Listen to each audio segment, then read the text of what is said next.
Today, we are honored to host 3 experts on the topic of picking an inclusive campus. So on behalf of Go to College Fair and everyone at the 2022 Learning Differences Virtual College Fair, I would like to extend a warm welcome to our panelists, Kevin Buckley, Senior Admissions Counselor at the University of Louisville, Diana Rogers-Adkinson, Provost and Senior Vice President for Academic Affairs at Bloomsburg University, and Hans Martel, Front Desk Manager at Paloma Resort Properties, who will be joining us in just a minute. Thank you all so much for taking the time to present on this important topic. Kevin, the floor is yours. All righty, thank you all. And I'm going to go ahead and share this PowerPoint. So bear with me for just a second while we get going. Awesome. All right, everybody. Well, thank you again for everyone for joining us tonight. We are all very excited to present with you tonight on how to choose an inclusive campus. We were just introduced, so I won't reintroduce myself, but I will just say what's really nice about tonight's presentation is that you have people from all different parts of the higher education system here to kind of answer your questions and give you some general info, which we'll talk about in a little bit, about kind of where the presentation's going. So I come from the admissions side. I'm here to tell you a little bit more about my experience working with students in order to choose an inclusive campus from the application process on through until they get here. And so a little bit of expertise in that.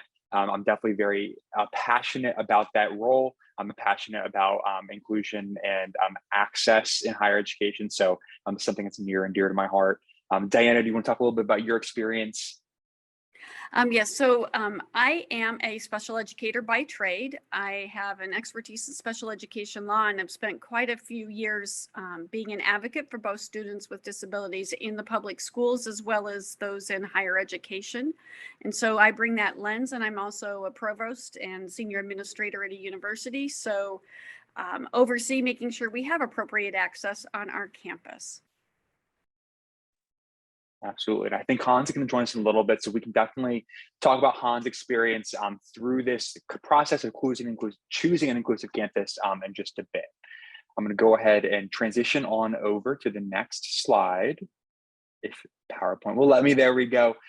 So this is the session description. This might not be the first time you've seen this. Hopefully it's not the first time that you've seen this. Might be what drew you in tonight for the presentation. But as we were preparing for tonight, we really wanted to highlight a few key points here for you. So first and foremost, it's important that we give you some information about how to identify resources and personnel on college campuses that you're kind of interested in, right? As you're considering higher education for you, or maybe for your child, for someone you know, things like that. We are also going to talk a little bit more with a specific example of technology access, because technology is very, very important. We'll talk about learning differences and different ability levels and things like that. And then we're going to leave it open to questions from you all. And so, as we mentioned at the beginning, really tonight is a big point about make sure you get your questions answered. You have folks here who are passionate about the work, and we want to make sure that, if we don't mention something or do mention something that you want us to repeat or go more in depth on, that's what we're here for tonight, for sure. It's a lot to talk about, right? So we could probably spend 5 hours minimum talking about this topic, and we only have 30 minutes for a presentation. So we did keep it a little bit more general while giving as much specifics as we can. So as we're going through talking about tonight, talking about different things and where we see our role on college campuses and advice and tips and things like that, I encourage you all to ask those questions about things we don't cover or things you want us to elaborate on, because that's really what we're here for sure. I will continue on to this next slide here.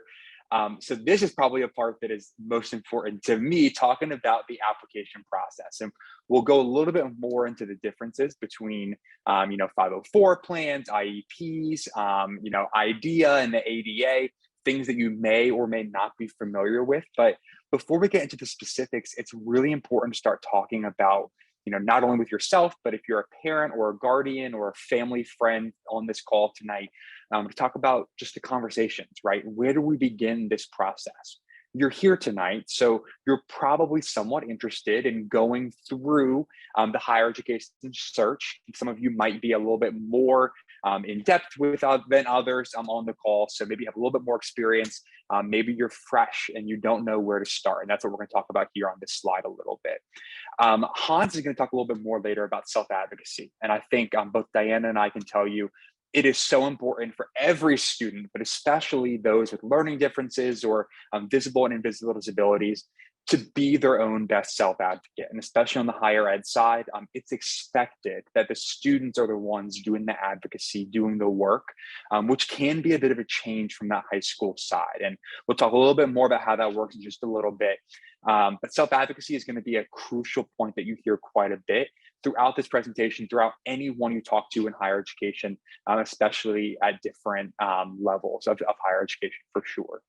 For me, what I see a lot when we go through the admission stage, through the college admissions process, is where to begin these conversations about resources, right?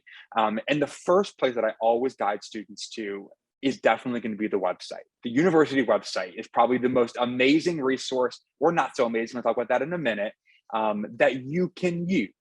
And it sounds like a textbook answer, it sounds like a stock answer. Just go visit the website, right? But the website is that perfect starting place because it can tell you a lot from just a few moments on the page. So for instance, when you're talking about like disabilities, right, or learning differences, how long, how many clicks does it take you to find the resources of a particular university from their main page? If it takes you 5 clicks, that's pretty quick, right? You can quickly see on their main page, go here for all of our information about resources. Is it hidden? Does it take you 10, 15 clicks? Does it take an email or a phone call to the Office of Admissions or the Dean of Student Services to really figure out what resources are available? If it is a little bit more buried, it's not always a horrible sign, but often that can tell you a little bit about how a university does or does not help their students to find these resources. If it's not readily available for you, is it going to be readily available when you come and you're a student here, right? So that is a very, very crucial part, and one reason why I always have students start out at that website part, the main university webpage, because it can tell you quite a bit. The other thing is just to consider, especially if you have an impairment, right? Let's say you have a visual impairment. Is the university website text-to-speech friendly? Is it WCAG compliant? These types of things you can find out very, very quickly. And again, if the answer is no, it might not be the best university for you, right? So as you're going through that process of searching for colleges, and I know it's hard, but oftentimes you can self-narrow down some of your choices just from the very first few minutes of looking at a website. So I would always encourage you to start at the website part first. One big thing you're going to see, it's a big difference between universities across this country. Different universities have different processes for giving resources to those who might need them, or accommodations to those who might need them, right? It's different than in high school. And we'll talk about how in just a minute when Diana kind of takes over for me. She's definitely more of an expert in that field than I am. But one thing you'll notice is that some schools, when you go and visit whatever their accommodation center might be, at my school, it's called the Disability Resource Center. You might hear it be called the Inclusion Center, different names across different universities. So that's one place where it varies, but similar objectives, right? One thing you might see is sometimes they're going to say, if you want to know what we can offer you, awesome, come right on in, right? We can meet with you at any point in your college search process, whether you're a senior in high school who's just looking, whether you're a parent, whatever, right? We want to chat with you about everything that this university in particular can offer you, right? They can sit down with you, go over what they might need from you, and then chat with you about what your experience would be like at that particular institution. Other universities, and you see this a lot at larger institutions, might limit who can contact them to maybe the admission stage. So after you've already been admitted to that university. So for instance, I've worked at and seen some universities that you have to already be admitted before you can contact them. And then they can give you general information at any stage. But if you want to know specifically, hey, you have this in high school, this is our equivalent or what we can offer you, you have to be an admitted student first. You can usually find this information on the webpage of the Resource Center on campus. And if you can't, you can always reach out to them and say, hey, when can I start this process? Or what do you need from me? The other important thing to note is that a lot of times many universities will require documentation. So before offering accommodations, some universities might say, we need a medical diagnosis of this learning disability or other disability that you need accommodations for within the past, let's say 3 years. 3 years is a common one at institutions, right? And so if you don't have that, it's important to note, when are you going to get that? How are you going to get that? Can it come from a primary care physician? Was your diagnosis 4 years ago and you need to go back and just get another signed letter, things like that. So starting that, that outreach with these different centers, with the people who are going to be able to offer those accommodations, is going to be very important. And it varies at each institution when you do it and how you do it. But there's always, again, that website. There's always someone like me at each university, an admissions counselor, who can help you kind of answer those questions and navigate through different parts and different experiences. We talked a little bit about those 5 W's and the H. You've heard that a lot in school, probably: the who, what, when, where, why, and how. Is Hans in right now? Is he here yet? Or is he still getting ready to join us? I was going to transition over to him before I babbled on a little bit. We're still waiting. So we're still waiting. Totally good. Diana, if you want to chat a little bit, I'll take a break from talking, grab a sip of water, and then I can always come back if needed. All right. And so the other really important piece to think about as you're starting to explore that university experience, you've talked to admissions and you have an idea of exactly when they're going to do the assessment process to help you determine what types of services and supports that particular institution would offer you. First, it's really important to make sure you understand the differences of the university services compared to high school. You know, while you're in high school, typically the 504 or your individualized educational plan under IDEA, your IEP, provide services, and there are a lot of legal mandates specific to making sure those services are provided. They have very clear goals and objectives, timelines for you to be able to meet those goals. And that is essentially a contract with you as you're going through your IEP services. At the university level, under the Americans with Disabilities Act, it's a little bit different, because now the federal government looks at it from a perspective of, are you reasonably qualified? So were you eligible, and should you be admitted to college in the first place? And some universities have flexible admission guidelines that help support students who have learning differences. Many universities will be test optional, and they look more at your grades and your overall GPA, and are more flexible at admissions. But there isn't a guaranteed admission, unlike in high school where they have to take you, where everybody gets to go to public school. The other piece to realize is the accommodations may not always line up to what you had when you had an IEP.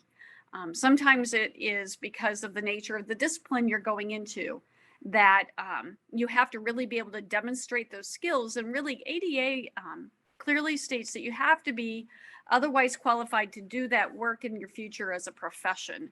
And so, and there's been a lot of really interesting legal cases around that.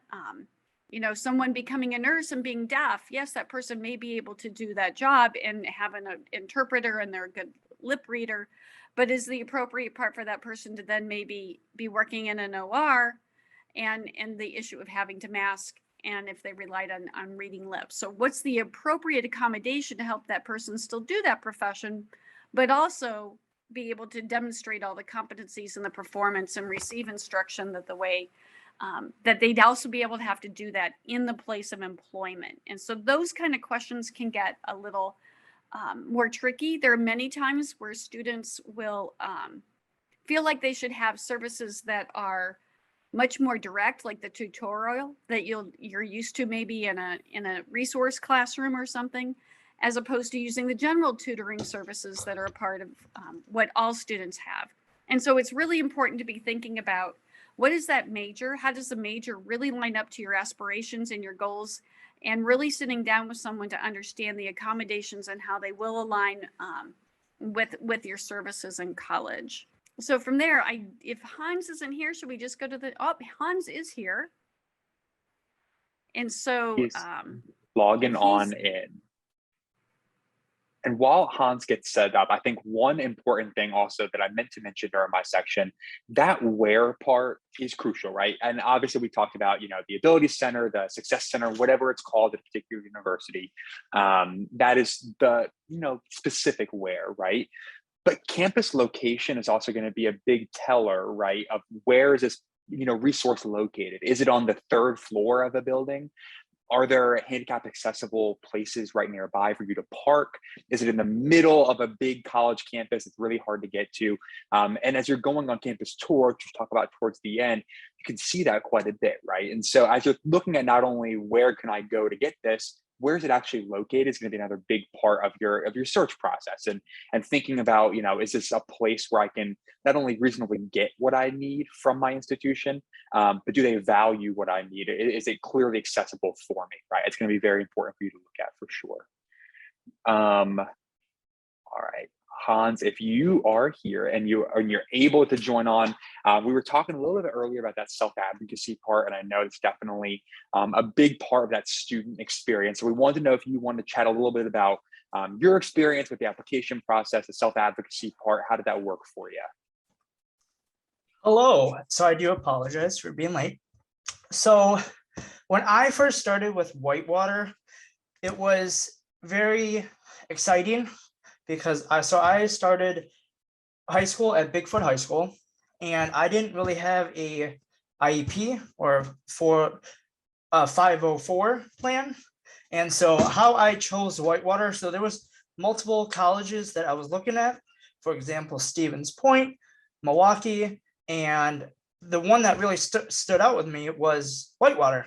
It was because of the Center with Students with Disabilities, and with myself having achondroplasia dwarfism, which my legs and arms are shorter than everyone else's. They were very accommodating with me and with all of my services throughout my 4 years of college. So it was really exciting to join Whitewater. They were really welcoming in all of my services, and I really enjoyed meeting my supervisor. Her name was Betsy, and she really helped me along the way with my whole entire career, with my college career, I should say. And it was really fun. I did receive a couple of scholarships throughout my 4 years of college, so it was really exciting.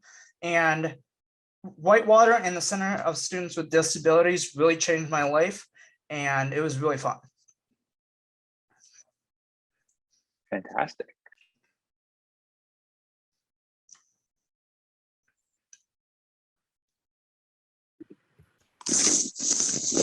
All right, I think I'm going to lead us off in the next section on some critical questions that you should really consider asking when you're exploring your different universities.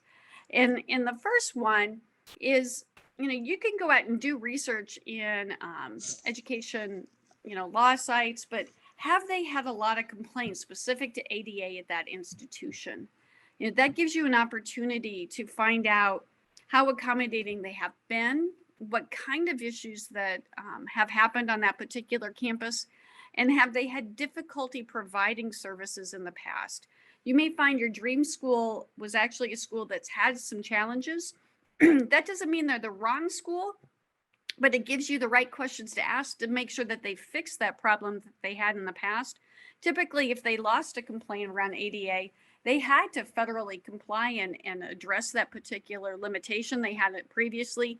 And so they're probably much better at addressing that area of access for students that they had not been able to do before. But Googling that school and looking for ADA complaints is a good place to start. As second place, and this really comes from my view as a special ed teacher in the past and also just as a university instructor, ask the school, are there faculty trained in universal design for learning?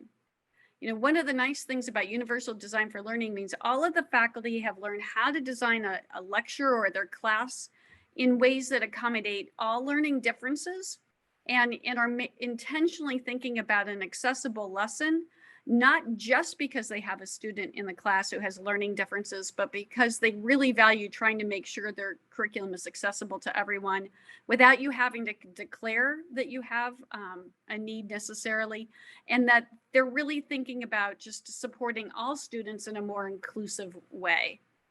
And then the next piece, and then I'll turn it over to my peers in some of these areas, is also ask them what their staffing plan is in their Center for Supports for Students. You know, how many people do they have proctoring for exams? Or are they expecting you to use more of like an online system that's doing test proctoring? You know, how many tutors are available across the university and in what areas, especially in some areas that could be more challenging, like writing or math? Are they setting up, you know, learning communities?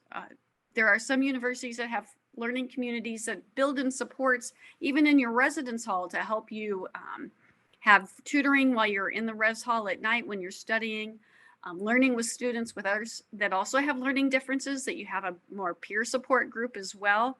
You know, there are other universities that also have summer early start programs. You know, that was one of the things. I know Hans went to UW-Whitewater. And for many of their students with learning differences, many had the opportunity to go to an early summer start program and be able to make sure that they were really feeling ready for that fall semester when things got a lot busier. And then from the rest of my team, who wants to jump in next about some of these issues? I can chat a little bit. I think one thing that we know to be important is accommodations need to be made right inside and outside the classroom. And so that last one, we talk about winter accommodations, right? Let's say you go to a campus not in Florida and it's snowing really a lot, and class, especially nowadays, is moved remotely, right? If it's remote, are you gonna be able to get those accommodations that you need to be successful when you're at home, right? If you're still expected to show up to class, do you have everything you need to be successful? Does your professor know you might not be able to fully participate in the way that they're looking for when you go remote? Things like that are going to be crucial and important. And also, just think about what kind of accommodations might be able to be offered over summer terms or over a winter term if you do take a winter session. Things like that are going to be crucial to keep in mind.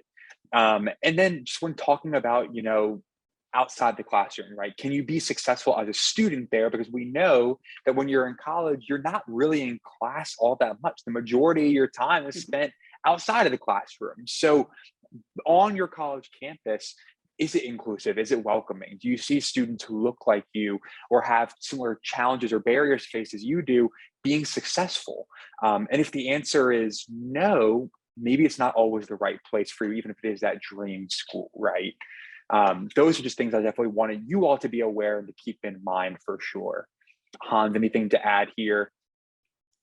Yeah, so thank you, Kevin. So something that really stuck out with Whitewater when I was a student was the winter accommodations. I know during COVID as well, they were really accommodating as well, and they made remote classes very easy and very accommodating. And especially with being in Wisconsin with the terrible weather and the terrible winters that we have some years, I know they are very accommodating and they can make your life easier. And it's not always like, oh, it's snowed, 10 inches, you have to go to class. They will talk to your specific professor and they will help you in any way in which that was really very helpful. And I know Betsy and I really spoke highly of that when I actually graduated. And, we took an exit interview and she said, what are some things that you really liked about Center with Students with Disabilities? And one thing that came up was the winter accommodations.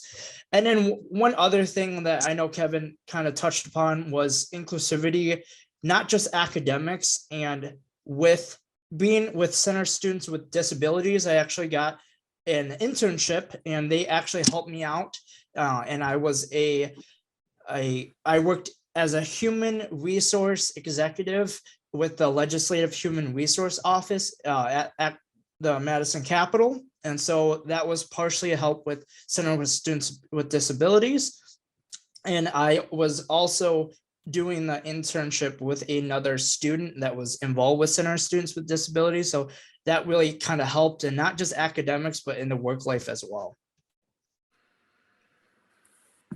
Awesome. I know we have about 5 more minutes to cover these next 2 slides. So we're going to continue right on along.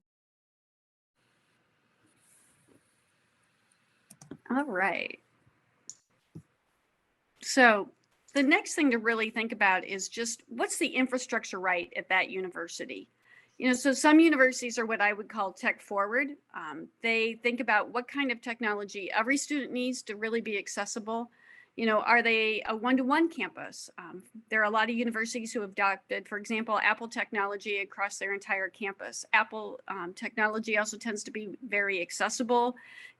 They build their tools to be accessible, especially for speech reading or easily enlarging.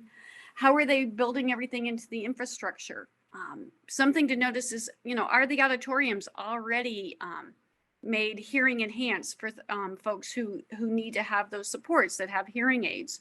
Are those built in, or are they things, you know, on the tech enhanced side? Well, we've got these supports available for you, but you've either got to schedule it, they're alone or available. You have a request system so that you can say, I'm going to need accommodation, I want to go to this event. You know, that really gives you also just a good sense of what is that philosophy on that campus.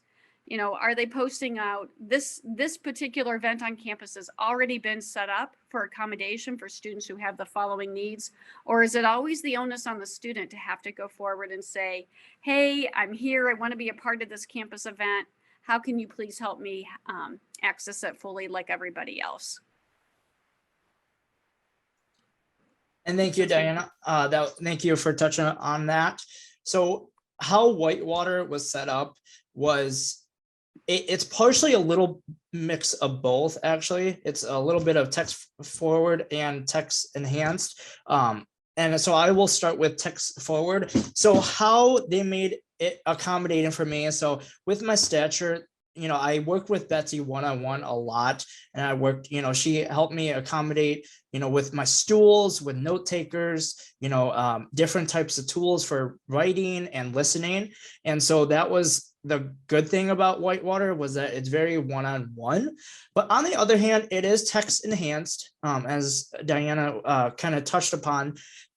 I really had to kind of speak up for myself, you know, with self-advocacy, and I needed a note taker in most of my classes. And so the professor would have to, you know, kind of ask in class, you know, with all of the kids. And so it's a little embarrassing, but then, you know, people would volunteer right away. So it wasn't, you know, that big of a problem. But, you know, you have to self-advocate for yourself, and you have to kind of speak up for yourself.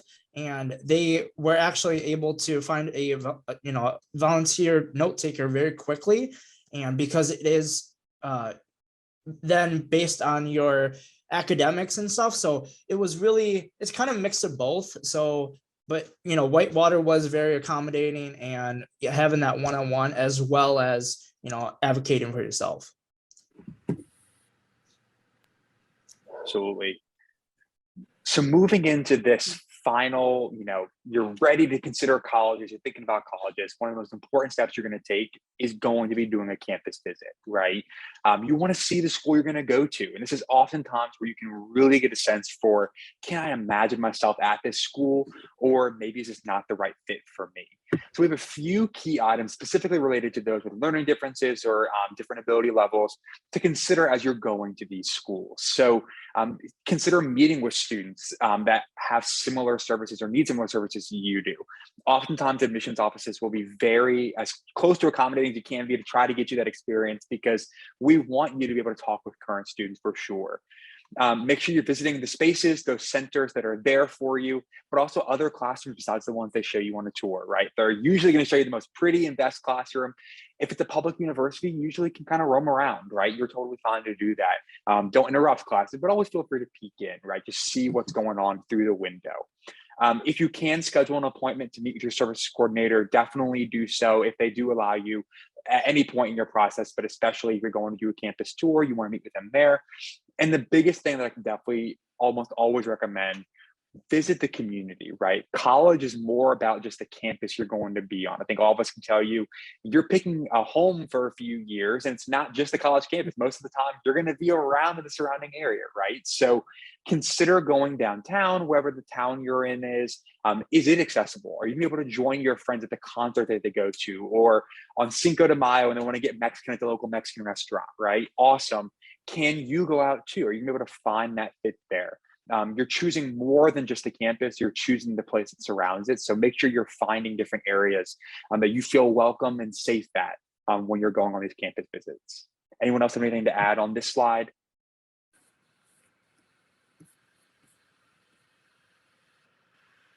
I'm hearing nothing. I'm feeling like we're good. Great. Hey, everyone, this is Avery again. I just want to say thank you so much to all of our presenters. I know we're all giving them a big virtual round of applause. And so we are going to move into the Q&A portion of this. So I would just want to focus everyone's attention to the bottom of the screen again in the webinar window. If you see that Q&A icon, please click on that to open the Q&A window and ask your question. So I will get right into it. So let me check her name. I believe it is Juliet. She asks, I consider my learning difference to be a part of who I am. However, I know some schools may not look favorably upon students with learning differences. Do you think that generally talking about a learning difference in a college application is detrimental to the chances of getting into schools? Kevin, you want to start that first? And then I was gonna say, I can follow go up? right into it, absolutely. From the admission side, I think you should never be afraid to be, who you are, and that's a part of your identity, right? What I will say is many colleges in the country, right, aren't the Harvard or the Princetons or the Yales of this country, where they're looking at every college essay you're writing, right? Sometimes many universities are just looking at your grades, maybe a test score if they're not test optional or test blind, and an essay can enhance, but they might not always use an essay or a personal statement as they're considering your admissions file. If you do get the chance to write an essay or a personal statement, definitely feel free to do so. I think it's especially important if it explains any discrepancies in your transcripts. Let's say maybe you didn't do so well one year and then got a certain accommodation at your high school and then you suddenly did better, right? That's important for us to know, absolutely.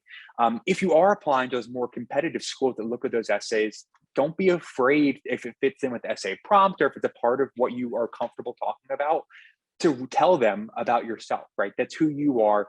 And at the end of the day, you want to make sure that you're going to be comfortable in the campus environment you're going to, right? And so if they're not going to take that favorably, if they don't look favorably on your essay or your learning difference, they're not the right school for you. That's just the flat out truth, right? You want to make sure, they're not only vetting you, you're vetting them. That's the important thing to keep in mind throughout the process. Thank you, Kevin. On to the next question. For students who have a silent disability, i.e. ADHD, executive functioning deficit, and don't have an IEP or IDEA, how are they able to get accommodations from colleges or universities? So if you had a 504 plan, so that you were getting extended time but didn't have a formal IEP, you should still be able to receive services. You can also bring verification to a university of a current condition. I mean, because not all conditions start or happen even when you're in high school. Something can happen that causes learning differences later in life as well. And then that school will explain what kind of paperwork they need. Many times that might be from a psychologist who's done the appropriate assessment and verification. And then they can accommodate you based on that documentation. Great, thank you very much. There are some questions that have been answered by Troy, but I'm going to try and get to them as well. Where does one find information on complaints made about ADA accessibility? ADA.gov. And they have a whole section that's called enforcement activities, and that has briefs, what resolutions and settlements have occurred. They aren't all universities, but because you'll find tons of cases out there. And being a special ed legal junkie, it's a lot of fun sitting and reading through those cases. Thank you. And then I'll jump back over here. Do you have any recommendations for colleges which have good accommodations on the West Coast? I can tell you, I recently visited in the upper West Coast, Western Oregon University. They have one of the largest populations outside of Gallaudet of students that are deaf, and a lot of international students that are deaf. That's one institution I'm familiar with that I would say would be worth checking out. Other than that, I think, the Cal system is really huge, and there's a lot of schools that are very access forward. And so looking at the CSU schools and looking at who's got the right programs for you. Great, thank you. Does going to a community college as opposed to a four-year university make the college transition easier? And how do community colleges generally fare on the accommodations issue? So community colleges, I have to provide the same types of services as a four-year university. And some community colleges very much focus on populations of students that have learning differences and support. Many times they're also working with more returning adults and other non-traditional learners. So they may be more accommodating because they're trying to accommodate a wide variety of learners beyond just students who have learning differences. But again, you'd want to use the same processes for sorting out that particular community college, just like we talked about for the four-year schools. Is it better to start one place or another? That really becomes down to individual choice. Some people like that smaller start at a smaller campus and kind of ease into university, where other folks don't want to switch and have to, go through learning two different places and their expectations. And I'm sure there might be views from our admissions counselor too. I was just about to say, I think one thing we see a lot is oftentimes students will use local colleges as more of a crutch to kind of, they've had their parents advocating for them their entire lives. They want to stay close to home because of those parents, right? Because it's a place that they're used to, right? Don't be afraid to explore a little bit. You have to be an adult. It's part of just growing up. It's that self-advocacy. So if you're going to community college because it's going to make an easier transition in terms of academics or in terms of maybe they offer better supports than other schools may be looking at, awesome. But if you're just doing it in terms of wanting to be close to your parents so they can be the ones to try to, talk to the professor, which they can't do, right? Or because you're afraid, right? Step outside those boundaries for a little bit, look further. You don't ultimately have to stay at one institution all 4 years. You can always transfer if you need to. But it depends on everybody. Like Diana said, community colleges are used to working with all different types of populations, young, old, different socioeconomic statuses, things like that, different ability levels. So sometimes they're a little bit better in working with those different types of populations that aren't traditionally represented at four-year schools. Sometimes the four-year schools have a little bit more money and resources to offer different populations. It really just depends on your individual state and your community as well.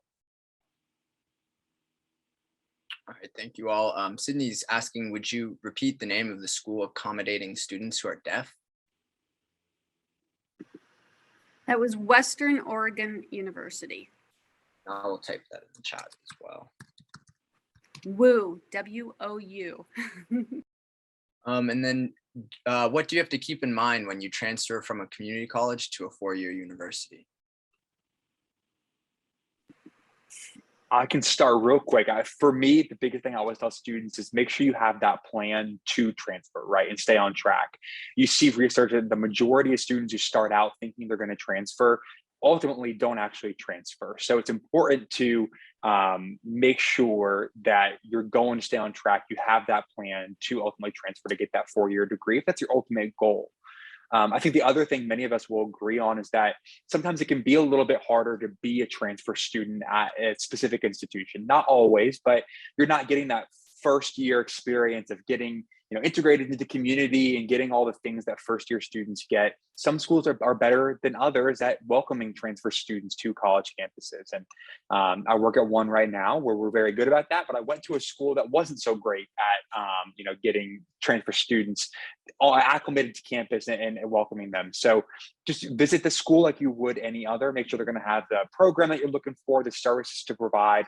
And by that point in your college experience, you might know a little bit more about exactly what you need inside and outside the classroom. So maybe you have a little bit more of a sense or an idea of what you might be looking for in a transfer school.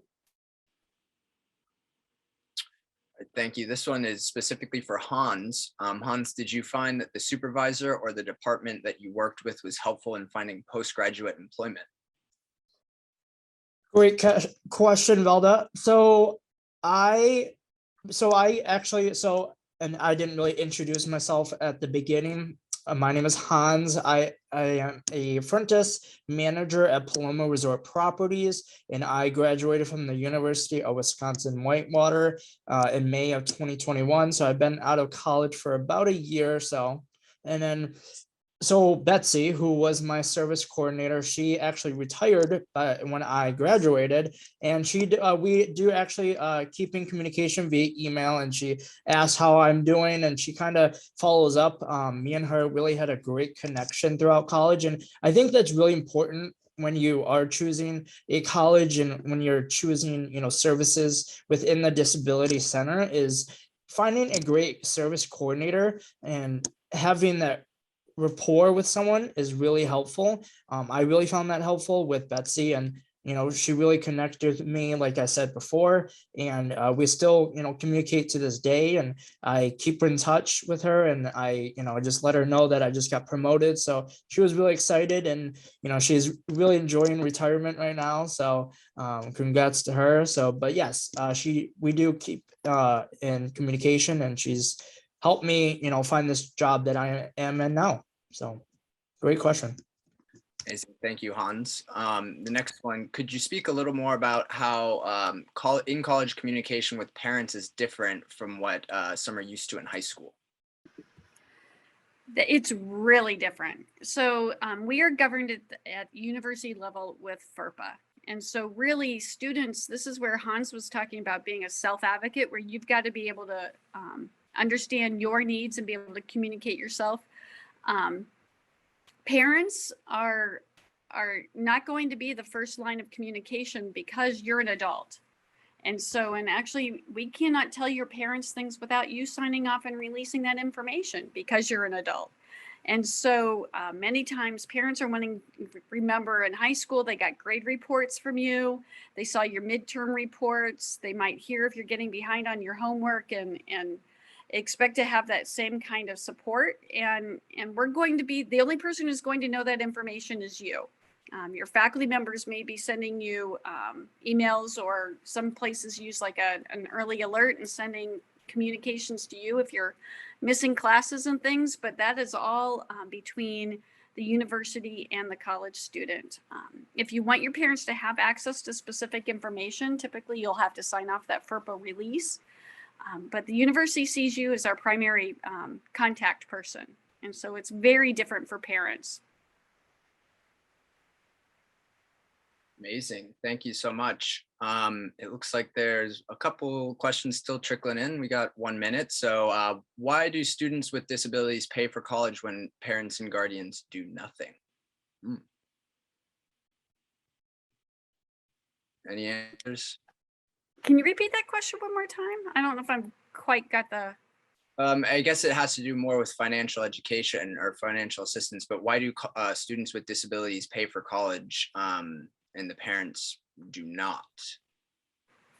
Avery, I think I'd like to clarify. I'm wondering if that means that the parents are not working and maybe students would not qualify or would qualify for additional aid. Or I'm wondering if it was about the parents are paying for college but not getting the contact information, and that's because of the FERPA laws. I mean, so that's federal law, where because that student is at the age of majority. And I would encourage you all to reach out to specific universities or look at scholarships. There are plenty of scholarships at universities for students with learning disabilities. There are plenty of scholarships not hosted by universities, what we call outside scholarships, that are specifically made for students with different ability levels, learning disabilities, things like that. So continue to search, look in your community. I'm sure you'll find some that can help you afford college, in addition to FAFSA and scholarships and all of that, those wonderful programs to help college make it more affordable. All right, so unfortunately, that does conclude our webinar today.